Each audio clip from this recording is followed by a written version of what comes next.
Good morning. This video is about rate mismatch issue in PO and PBR. तो होता क्या है, बहुत टाइम ऐसा होता है कि पीओ में कुछ और रेट होता है और एचसीएम टीम का ये दिक्कत होता है कि पीबीआर में कुछ और रेट है, या फिर फाइनेंस टीम का दिक्कत हो रहा है कि बिल पे कुछ और रेट है और पीबीआर पे टाइम कुछ और रेट आ रहा है। तो उसके कुछ रीजंस हैं, तीन चार पांच रीजंस, जैसे अभी हाईलाइटेड रीजंस जो है वो पांच है, मैं आपको चार है वो मैं आपको बता देती हूँ।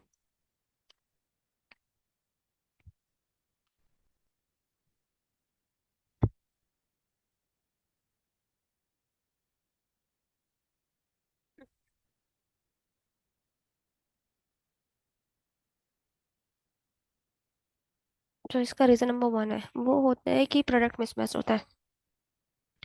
प्रोडक्ट मिसमैच, अब इसका एग्जांपल बताऊं, जैसे कि यही प्रोडक्ट ले लेते हैं। ये बिल नंबर, इस बिल में ये वाला प्रोडक्ट था। मान लीजिए अगर किसी बिल में एक प्रोडक्ट आया है, आर्म बेल्ट। ठीक है, ये है उसका बिल में, और उसकी जो पीओ है, पीओ प्रोडक्ट्स में मल्टीपल प्रोडक्ट्स हैं।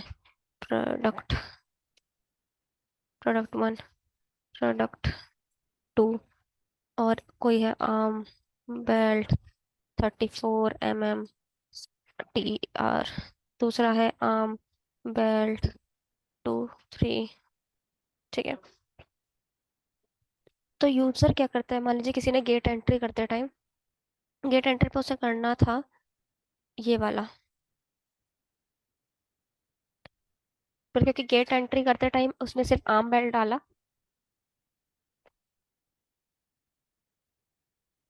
सिर्फ उसने आर्म बेल्ट डाला और आर्म बेल्ट सर्च करने पे उसने ये वाले को इंसर्ट कर दिया, तो ऑटोमेटिकली ना अब जीआरएन में भी यही आएगा। ठीक है, और पीबीआर में भी यही आएगा।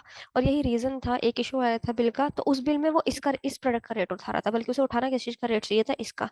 तो इसी वजह से क्या किया गया, फिर हमें दोबारा से गेट एंट्री डिलीट करानी पड़ी, जेआरएन डिलीट करनी पड़ी, पीबीआर तो ही नहीं थी, जेआरएन डिलीट करानी पड़ी कि अब जो गेट एंट्री है वो सही प्रोडक्ट के साथ हो। ये एक इशू था। दूसरा इशू आता है कि जो हमारा पीओ होता है, पीओ अनअप्रूव्ड होता है। पीओ अनअप्रूव्ड होता है, अनअप्रूव्ड किस तरीके से होता है कि मान लीजिए हमने एक प्रोडक्ट था, पीओ था, पीओ में 17 प्रोडक्ट्स थे, 17 प्रोडक्ट्स थे।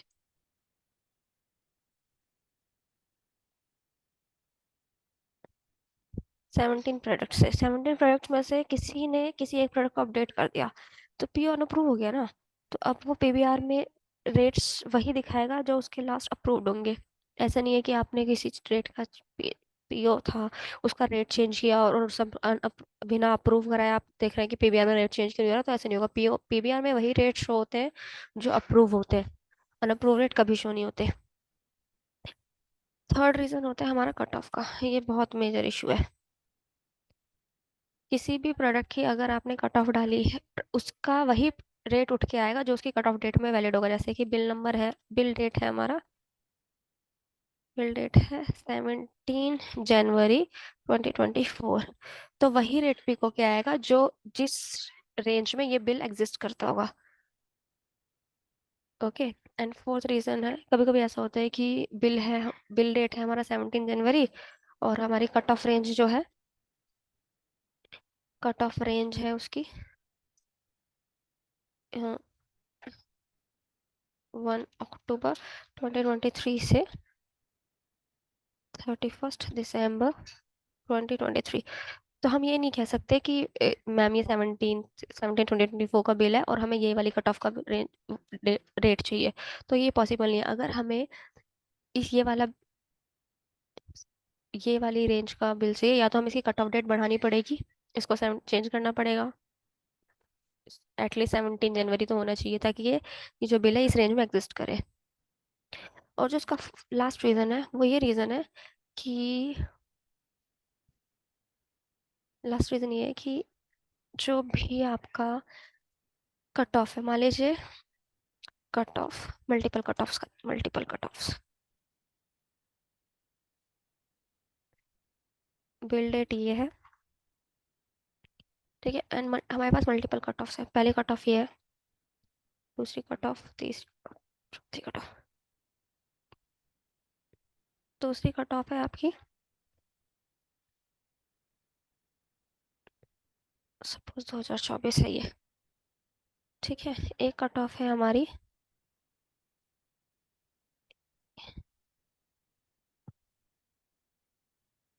24 से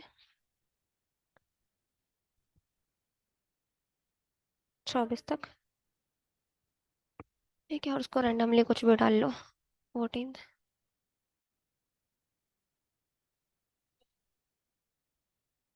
ठीक है, अब हमारा क्योंकि 17 जनवरी का बिल है, और वो 17 जनवरी का बिल इन दो कट ऑफ में एग्जिस्ट करता है लॉजिकली, राइट। पर इन दो कट ऑफ्स में से अगर डिपेंड करता है कि इसकी अमेंडमेंट डेट क्या है। अमेंड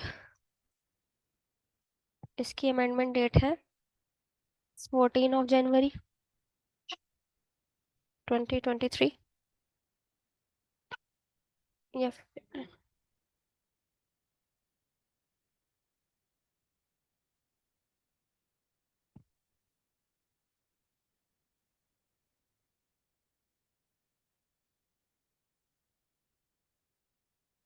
और इसकी अमेंडमेंट डेट है 1 जनवरी 2024। तो ऑब्वियसली ये बिल जो रेट उठाएगा वो इस वाली रेंज का उठाएगा, क्योंकि इसका जो लेटेस्ट अमेंडमेंट डेट है वो ये है, इस वाली कट ऑफ में जाएगा ये बिल। ओके।